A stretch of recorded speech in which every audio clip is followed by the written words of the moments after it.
امام علی جب بھی کسی جنگ میں کسی دشمن کے مد مقابل ہوتے تھے تو پہلے کہتے تھے کہ میں تمہیں دعوت دیتا ہوں، اسلام قبول کر لو۔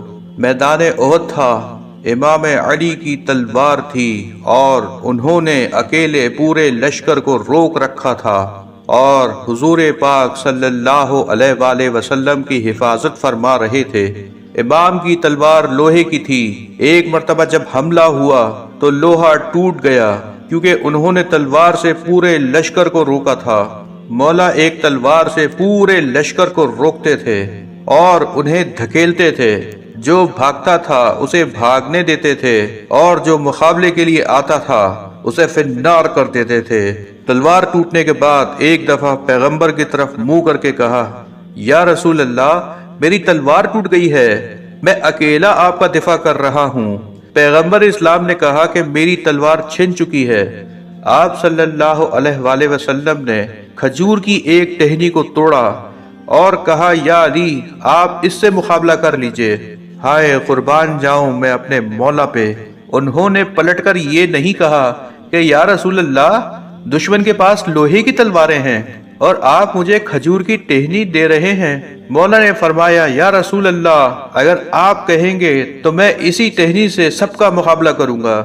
میرے مولا نے مقابلہ شروع کیا تو وہ ٹہنی ٹوٹ گئی۔ پھر پلٹ کے دیکھا تو رسول اکرم صلی اللہ علیہ وآلہ وسلم نے کہا، یا علی، ایک اور ٹہنی لے لیجئے۔ جب تیسری بار ٹہنی ٹوٹی تو اللہ نے جبریل سے فرمایا کہ اے جبریل، ذرا جنت سے ذوالفقار لائیے۔ آسمان سے نزول شروع ہوا۔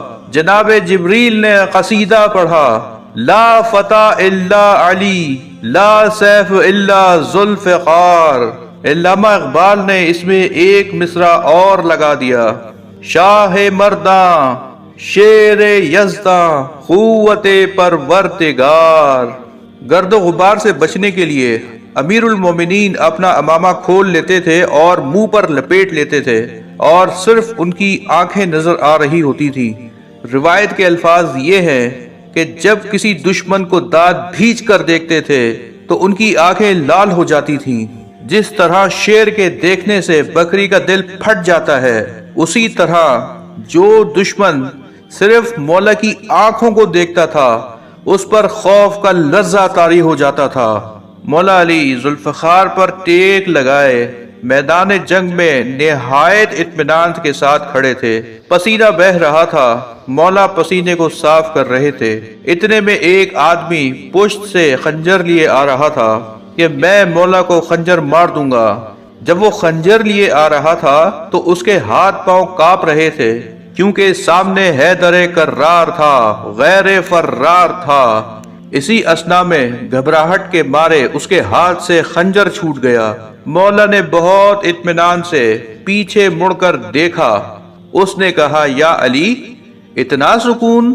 تو مولا نے فرمایا کہ میں دشمن کے سامنے نہیں ہوں، میں پروردگار کی بارگاہ میں ہوں۔ اس شخص نے کہا، یا علی، اگر میں کچھ مانگوں تو آپ عطا کریں گے؟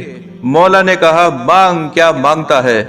سبحان اللہ، میدان جنگ ہے اور دشمن علی کو مارنے آیا ہے اور مولا فرما رہے ہیں مانگ، کیا مانگتا ہے؟ یہ علی کا کردار ہے۔ اس شخص نے کہا، یا علی، اپنی تلوار دے دیجئے۔